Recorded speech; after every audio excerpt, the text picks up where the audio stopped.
Hello everyone, this is Andrew. Welcome to Keen on America. On July 4th, 2026, America will be 250 years old. An anniversary that will, no doubt, be greeted with a mixture of celebration, contemplation, and resignation. In Keen on America, Andrew talks not just about the American past and present, but also speculates on its future.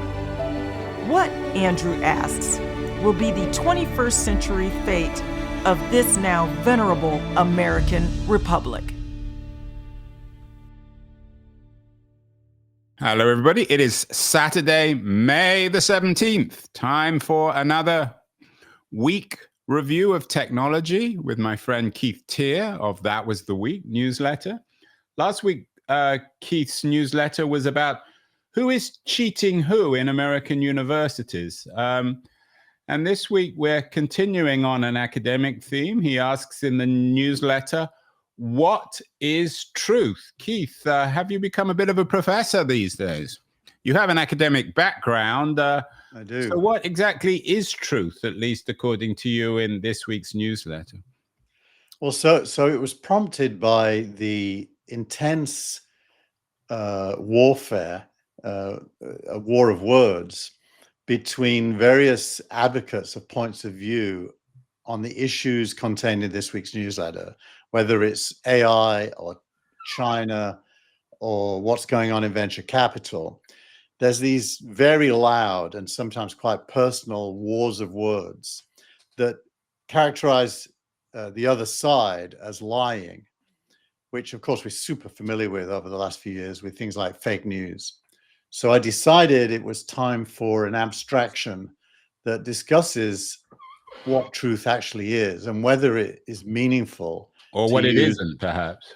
Or isn't, and whether it's meaningful to use truth as a measure of validity or not. And that's what the editorial is about. It basically is making the point that you can only really use the word truth in the context of facts. So truth can be, even provisionally, can be used in a scientific framing. And you can use it for, the French Revolution was in 1789, true or false. But for most human discourse, you're not really discussing facts, you're discussing opinions. And certainly when you're thinking about the future and what it might be, there's no such thing as truth at all. There is only opinion. Is this your dive into a late postmodernism, Keith? The subtitle of your editorial this week, and it's obviously borrowed from a famous phrase from Marx, who you're all too familiar with, is the point is to, you ask, what is truth? The point is to change it. Economy, politics, technology, the future. Are you suggesting that really truth is human agency? It's not about facts. It's about what we're willing to do to change the world? Yes. Another way of saying the same thing is truth is created after the fact. Things become true through what you choose to do. And, it is true that the aristocracy in France was overthrown by a revolution, but it wasn't true before. It was a potential, a possibility. It was true the American Revolution overthrew the English reign over America, but it wasn't true before. So truth is not a word you can use about the present and the potential future. It's only really a word that belongs to describing the past. And I wonder whether, as you say, this editorial in this week's newsletter was driven by the war of words online. It's not hard to find. All you need to do is go on X or any of the other social networks, and you see this war, people accusing everybody else of great crimes of one kind or another. I wonder whether this question of truth is so acute, so sensitive in our age of technology. One of the interesting articles that you linked to this week is from Packy McCormack, Everything is Technology. And he suggests that technology is changing everything. This is a theme we often talk about in the show. So how does this connect with all the technological changes, all the drama, the disruption that you and I talk about every week on That Was the Week? Yeah. So Packy McCormick, I quote him in the editorial because he frames it very well. He makes the point that the word technology, often understood as being, gadgets, is actually a much bigger word. It describes the process of human ingenuity transforming conditions and creating change. And so his title, Everything is Technology, is really a way of saying the entire evolution of human history, insofar as it creates better outcomes, is technology driven. It doesn't mean he's removing human agency. Actually, he enshrines within the word technology the human agency of invention and operational applicability and so on. So I thought it was a good framing. Actually, when I read it, I decided to write the editorial. He's I mean, it's a good piece. I mean, he talks about, and it's again a theme we've often discussed in this show. We're still in the early stages of this current technological revolution. He talks about it in economic terms, but we're still in a very early stage when it comes to universities, when it comes to media, when it comes to every aspect of society. Is that what Packy is saying, and everything is technology? Yeah, I think the other underlying implication is that it's all accelerating. That when technology goes slow and then suddenly goes fast, we're in one of those moments where it's suddenly going fast. And last week's show on the use of AI in a university context, it was a great example of that, where the status quo is having the rug pulled from under its feet rather rapidly. And that means people are flying up in the air and are losing their boundaries and their bounds and seeking some kind of stability. Right. I mean, and especially in the university, and we'll come to that with our post of the week, everything that was taken for granted about universities being places of learning, they build their moats around truth and trust, is being undermined. So, and speed itself, I mean, you're introducing truth in a kind of relativistic way. Speed is also relative, Keith. It seemed like we were going fast in the 90s when you and I did our internet startups. These days, though, the 90s seem very quaint. Yeah. In the 2040s or 30s, are we going to look back at the 20s and think, wow, we were going slow then? I think there was a moment in 1994 when things were moving as fast as they are now. I can remember opening Siberia Cafe in London and having the first internet available to normal people. And within weeks, there were dating sites, there was email became something you did in a web browser in the next period after that with Hotmail and the like. All the old assumptions were transformed very, very quickly between 94 and I'd say about 98. And it was super fast. Lots of things changed. Well, it wasn't as fast as it is today. And we didn't really have the reference point of the previous technological revolutions. And there was still a degree of uncertainty about the internet. There were a lot of internet skeptics who said it was just a .com and that the boom was based on nothing. I have very few people. I mean, I did a show this week with a couple of academics, Emily Bender and Alex Hanna, who have this book called The AI Con, How to Fight Big Tech's Hype and Create the Future We Want. But most people don't believe that AI is really a con. Yeah, although that book's a great example of what I argue for, which is putting your ideas out there, because unless you do that, you can't be part of the conversation. And then, contesting them. I completely disagree with the title of that book. I haven't read the book, so maybe it's less contentious once you read it. It's an interesting essay, and they're an interesting couple. I mean, they're not literally a couple, but Emily Bender teaches linguistics at the University of Washington. Alex Hanna used to be at Google. He was on that team that got decimated. I remember when there was a huge Margaret something or other from Google. A lot of them got fired. So one comes from Google, the other from academia. So it's an interesting argument. I mean, basically, again, they're coming back to this idea of, and the subtitle of the book is How to Fight Big Tech's Hype and Create the Future We Want. That's the real issue for me. Is this, anytime a book or an argument comes along and says, we need to create the future we want, I'm always very skeptical, because who exactly are we, and what do we even want? And do we know if we want it? I mean, it's the old Steve Jobs argument. He said he knew our future, so he designed the iPhone. We didn't know it, and then when we saw it, we wanted it. Well, that's the whole point. The future is contested, and it only exists afterwards. So right now, you use the word relativist to describe my attitude to truth, but actually I'm not being relative. I'm being pretty absolutist. I'm saying there is no truth. That doesn't mean everything could be true either. The relative argument would be everything is a little bit true and there's no truth. No, I don't agree with that. I personally believe in something and I want to make it happen. And for me, at least, that is an absolute truth. That is more like modernism, actually. It's social construction or social engineering through ideas and action. So I'm way more of a modernist than a relativist, but I acknowledge that everyone else also is. People who pretend to be relativist actually aren't.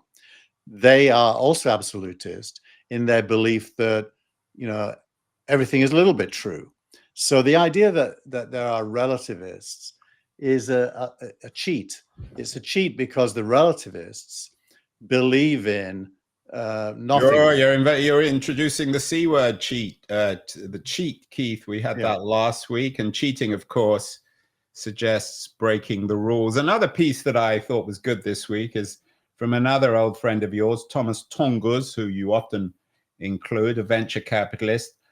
It's entitled "Nobody Wants to Read Your Stuff," and it's about the way in which AI will be used inevitably to I don't know what to generalize, to make conclusions about what we're saying. In other words, people are watching this. They're going to listen to you and I droning on for 35 minutes, but they really probably only want 30 seconds worth. And I think that's Tongus's point. And that's where he sees the evolution of, I don't know whether it's the network, the internet, apps, all will be designed to summarize, essentially. And he writes about that in a technical way, but I think I understood what he was saying. Well, what he's done is something quite interesting, which is another point buried inside his point. On his homepage, he's put this box where you can ask a question and his AI will generate a post to answer your question, drawing on his body of work, going back years. Which is a fascinating idea, which is essentially means that he's creating his own personalized open AI, chat GPT. Exactly. Yeah, and that's what's called inference learning and reinforced learning, and RAG, which is retrieval augmented generation. So basically, you give the AI a walled garden of content that it is only allowed to draw on in order to make answers. I mean, the real challenge with that is, I can imagine putting that together isn't hard from the final product, but it's aggregating everything you've said. Where do you, I mean, it's one thing if you've been writing a blog for years, someone like Dave Weiner might be able to do that. But if you're like myself and I've written books and some social media and articles, I have no idea of actually how to aggregate all that content. Well, so I'll give you 3 bullet points. Number 1, install an app called Cursor. Number 2, put all the content you want. When you say install it where? On your Mac, just as an app, like any app. Yeah. Load Cursor up as an app. Create a folder on your Mac with all the content you want the AI to know about. It could be your whole history or whatever you want, including links. It doesn't have to be documents. And then say to Cursor, build me an AI using, let's say, OpenAI or Claude, it doesn't matter which one, that only draws on this folder and these links. And give me a question interface and answer any question only drawing on those documents. And Cursor will build you something called a vector database. It will build a web front end with a question box, and you can tell it to put it on, let's say, a server on Amazon, and it will run it, and it will have a URL, and you will then give that URL to people, and they can now ask Andrew Keen questions. The whole process might take a day.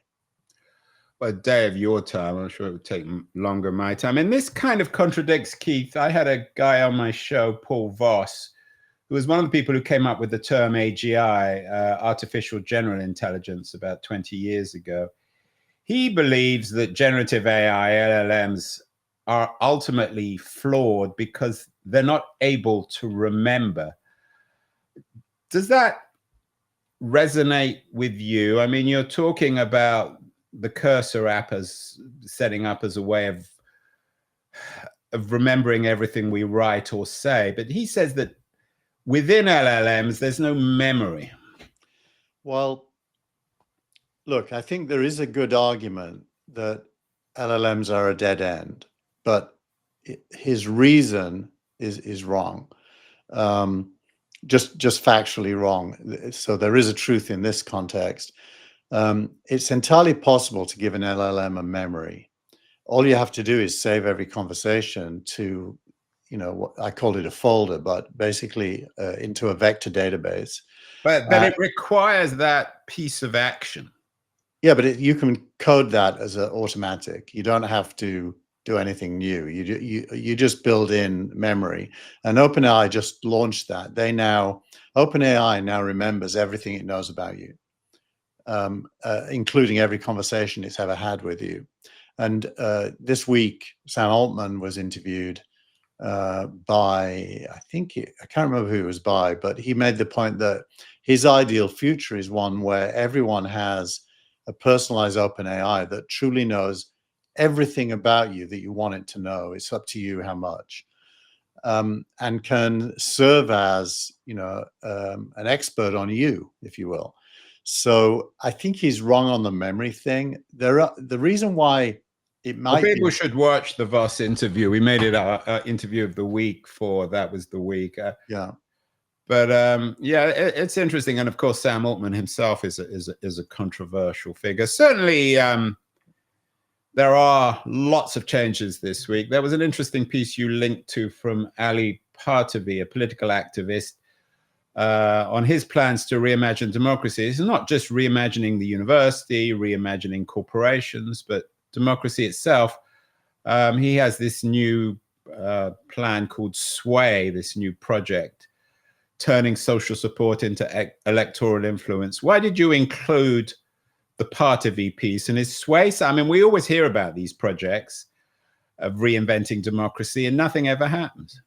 So I included, firstly, I know Ali personally and his brother.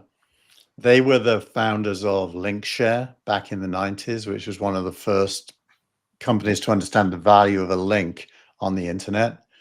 So since then, he's gone on to do all kinds of great things like Women in Code, for example, he's involved in.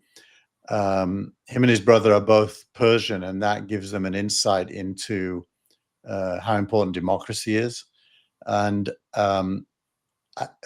this is the first time I've seen somebody write what I think is common sense. He basically writes about how technology can turn democracy into a truer demos, where people have real power to control outcomes, either granular outcomes or broad societal outcomes, through using tech as a voting machine, if you will. Yeah, but we've heard about these, Keith, for years. They never, ever happen. Most people just aren't interested. You have a group of activists who always champion these things, start them. And then my sense is that most people just are not interested in these kinds of participatory models of democracy. I think, for better or worse, I'm not saying it's something we should celebrate. No, I think historically you're right, but that it isn't inevitable that continues to be the case. I think the easier it is to have a voice, the more likely people will choose to use their voice. And to be honest, participating in democracy up until now in human history involves a lot of effort that takes you out of your other life. You know, you have to join political parties, you have to get involved locally, you have to, you know, do fundraisers, campaigns. So being involved in democracy above and beyond simply voting, and even voting is too much of an effort for about 30% of the population in the US, sometimes more than 30%. So I think his point is, if you can make it easy to have a voice, more people will. I think, you know, that is not a binary thing. It's not as if everyone will. But let's say that voting was as simple as ticking a box on a phone. I think you might be able to make it mandatory to vote, but also include an abstention as Yeah, and you didn't include this because I forgot to send it to you, but Noema magazine, which is a good online publication, has an interesting piece by Nathan Gardels, its editor, about California introducing an online platform that directly links the public with the institutions of self-government. So again, a story that we will come back to. Another story that you have been talking about that's interesting is reiterated by Yasha Monk of Persuasion, The Great Divergence. He reminds everyone, and he argues that it's rather controversial, I don't quite know why, that the US is becoming increasingly wealthier than Europe. He has a chart explaining it, comparing US and Germany and the United Kingdom. Why is this so controversial, Keith? Monk says every time he writes something about it, he gets all this hate mail. Well, I think there's an emotional reason why, and then there's a more scientific reason why. The emotional reason is just that Europeans hate to be told that they're poor, because their model doesn't work. Or their model doesn't work. And you know, earlier in the year, one of that was the week's was about a speech I made in Brussels, which is more or less making the same point that he makes. And you know, there's no doubt that he's right, but the emotional reaction I got afterwards from Europeans is, you know, why do you hate us so much? They don't really want to deal with it. And it's really to do with European GDP per capita. That's the factual piece. GDP per capita is a measure of a society's wealth. Now, here's why one of the pushbacks from Europe is a little bit fairer. GDP can be measured in absolute dollars, or it can be measured in what you can buy with the dollars. It's called purchasing power parity. But by purchasing power parity, China is easily the richest nation on earth now, but America is the richest measured by absolute dollars. And Europe, which has only got roughly a third of the GDP per capita of the US now, a third, can you believe that? We're you know, $85,000 a year versus like 30 something. Yeah, and the argument is that that 30 something buys a better life than the $85,000. Yeah, and Yasha deals with that, and he says that actually isn't true. Yeah. Yeah, so it's an interesting piece. Monk always has good stuff to talk about. Meanwhile, speaking of China and Europe, you link with a piece from Simon Cooper, old friend of mine. He's been on my show lots of times, about how China is catching up with Silicon Valley. What does Cooper say about this? And the subtitle, it's an FT, one of his columns, US tech moguls used to see China as a production hub. Now some are buying slices of its technological future. So is China the new Silicon Valley, Keith? We've talked about this a lot too. It isn't the new Silicon Valley, but it is increasingly capable of innovation, all from idea to execution, all the way through to economic impact. And the poster child for that is electronic vehicles, where China is arguably ahead of Tesla now. Some of the companies are doing things that even Tesla isn't doing. Yeah, and in terms of Europe, I'm guessing that it's the European car companies that are most vulnerable ultimately to this Chinese innovation, especially in Germany. Now, it does go back to Packy McCormick's point, which is that old economies, in order to be advanced have to leapfrog the old infrastructure that they're sitting on. It's way easier for a new economy to do that because there's nothing old to replace. So they start at an advantage. And China is that. China is taking advantage of a fundamental law of capitalism, ironically, because capitalism rewards productivity through costs being lowered, and therefore prices being able to be lowered without declining quality. And we've seen it before in Japan and South Korea after World War II, and even Germany to an extent. Well, China's the new beneficiary of being the latest to innovate. And therefore there's nothing magical or particularly Chinese about this success.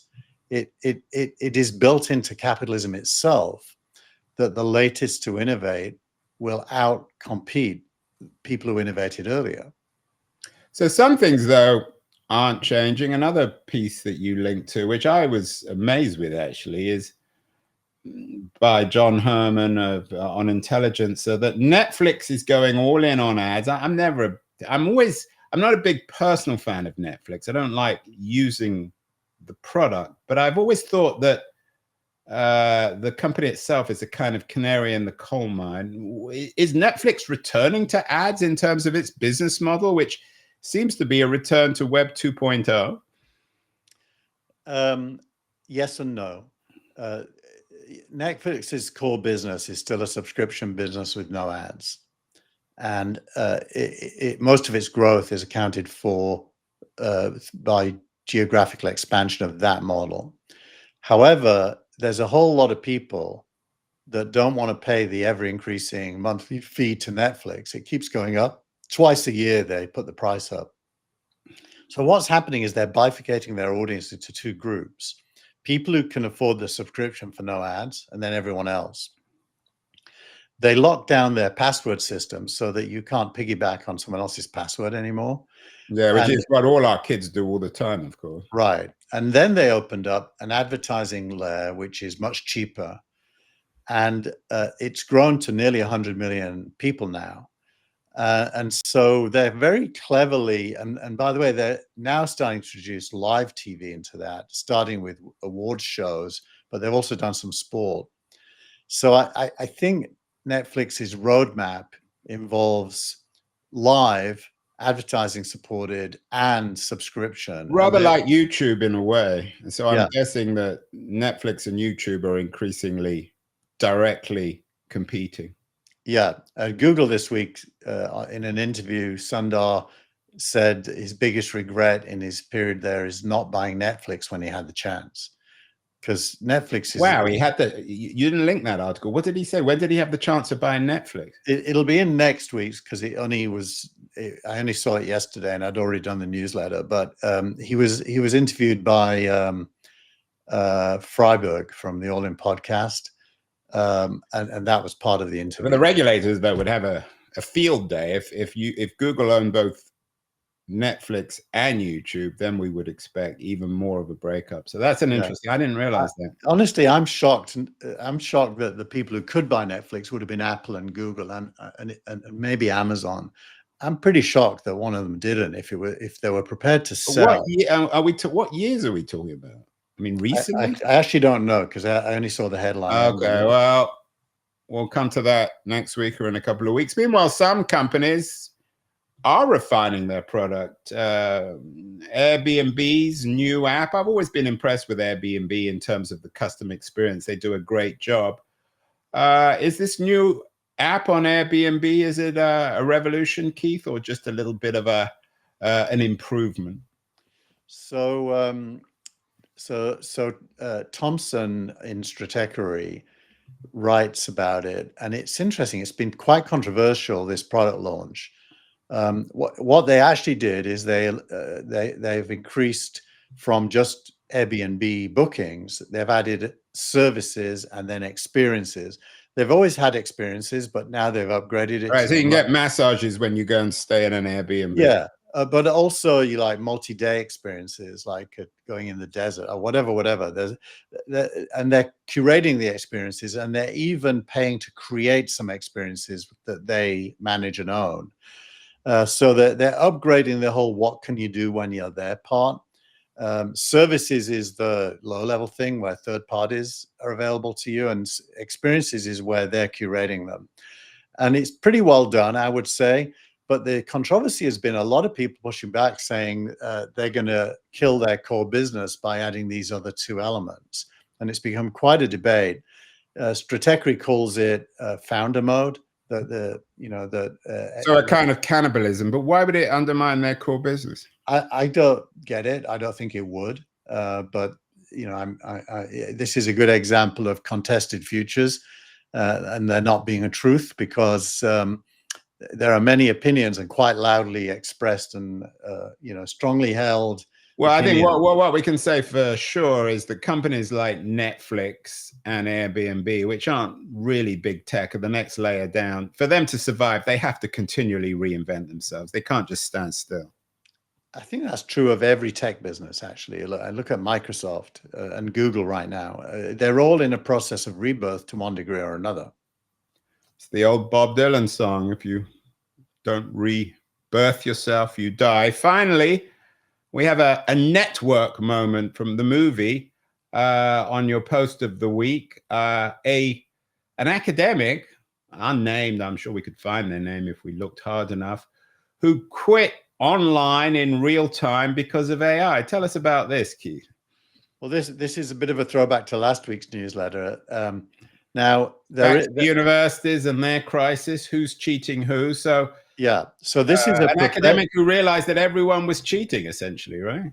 Yeah, he found a website put up by who knows who, but one of the students, where they had recorded every lecture, done summaries of lectures using some kind of AI, and pictures of the slides, and canned responses to essay questions. Which you approve of. I assume you approve of all this. It shows innovation, shows entrepreneurialism, like that NYU student who did the same thing, a Columbia student who they got thrown out of the university and then started a website called Cheating.